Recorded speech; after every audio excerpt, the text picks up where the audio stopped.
The doubt creeps in at night. You lie awake staring at your phone, each tiny vibration sending your heart racing. Did she get a new text? Another date invitation?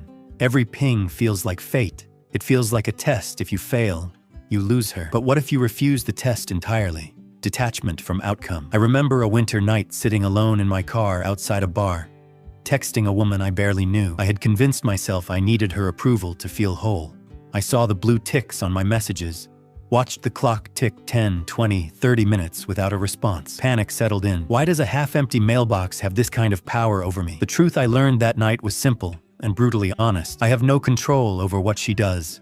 I only control what I do. Worrying about all of her options is like trying to control the wind. Marcus Aurelius, the Roman emperor and Stoic, once said, "You have power over your mind, not outside events." Realizing this was liberating, I started breathing. Instead of imagining 1,000 bad scenarios, I focused on myself, my next move, my next word. I could give her my respect and honesty, but the outcome wasn't mine to own. A friend of mine, Jason, was in a similar boat. He was head over heels for a coworker and tracked every text, every Instagram story.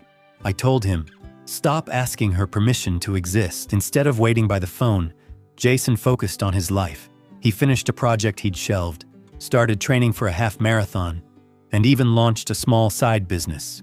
As he built his world, he texted her less and less. She noticed his confidence growing. Months later, she reached out, but Jason was busy living his life on his own terms. He answered her politely and got on with his day. Because he had stopped chasing her, she realized what she was missing. But even if she hadn't reached out, he still would have won. He had already become his own prize. Practice detaching. Breathe, do your part, then step away. Watch how your energy changes. You'll go from scrubbing the floor for someone's approval to standing tall like a wolf and letting the right people come to you. Self-prioritization. The next shift in mindset is just as brutal. Put yourself first. It sounds selfish, but it's essential. Caring about a woman doesn't mean you drop everything and run. In fact, I learned the opposite the hard way. I was dating someone who always wanted me on her schedule. One night she asked me to skip a baseball game I was excited about to have a late dinner in the city. I liked her, but something in me snapped. I said no, firmly but kindly. I went to the game and had fun with friends. Later, I realized I had felt alive again, because for once it was all about me. Self-prioritization means respecting your time, goals, and boundaries above all else. If you value your gym session or personal project, protect it. If she wants to see you at midnight, but you have an early workout, tell her you can only talk after your reps are done. If she doesn't respect that, you've learned who she is and who you are. Real men build their world first, then invite others into it. Think of a fighter jet. It can't soar if it's weighed down by extra fuel. Your needy thoughts and actions are that extra weight. Shed them, and suddenly you take off. Fill your schedule with your own passions, ambitions, and connections. When she sees your own world spinning brilliantly, she'll either be drawn to join it or fade into the background. Either way, you win, because you've created a life where your happiness doesn't hinge on someone else. Emotional leadership.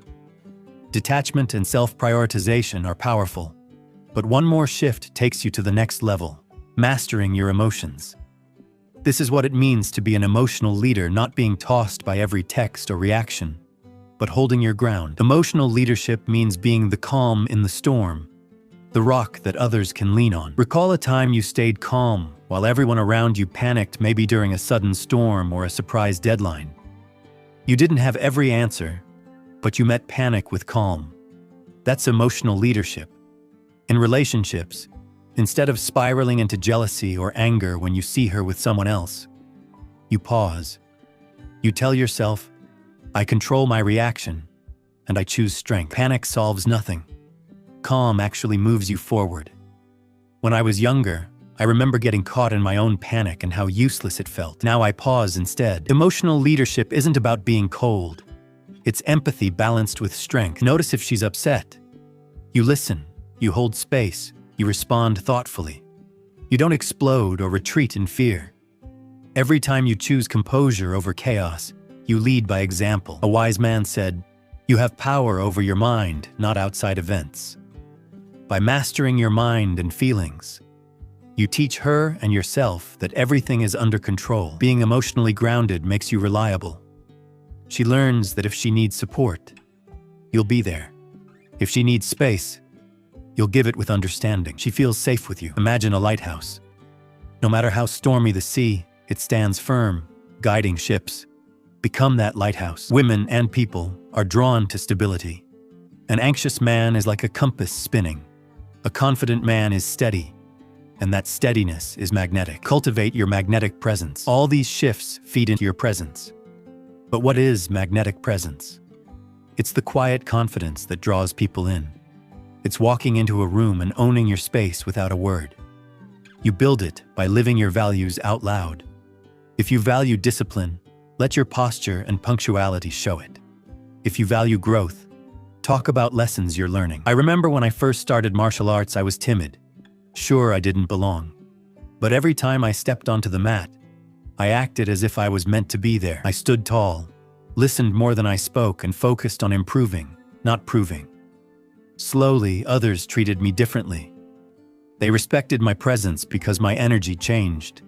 I was no longer trying to prove anything, I was improving each day. That authenticity was magnetic. Picture two men at a party. One stands alone, anxiously watching his phone, waiting for someone. Another strikes up a conversation, laughs easily, shares genuine stories. The second man attracts people. Be that second man. Listen when others talk. Share your passions with enthusiasm.